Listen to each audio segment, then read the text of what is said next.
how to fix your screen recording can be saved on your MacBook. So as you can see right now, I have this problem. I will show it to you.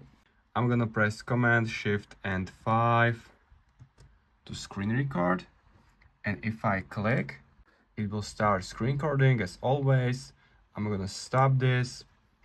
Here is the thumbnail preview. And once it disappears, it will show me your screen recording can be saved. So I recently fixed this problem and it's very easy.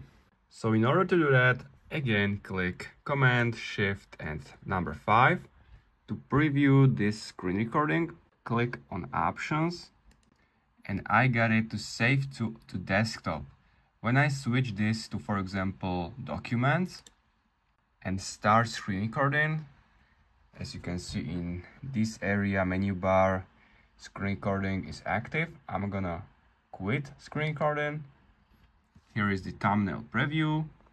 I will wait and nothing will appear. So it should be saved to your computer. I'm gonna check it. Go to Finder, open the documents or the location where your screen recording will be saved. And here is also my screen recording. So this is how you can fix this problem and how I personally fix it. If you find this video helpful, please consider subscribing and see you next time.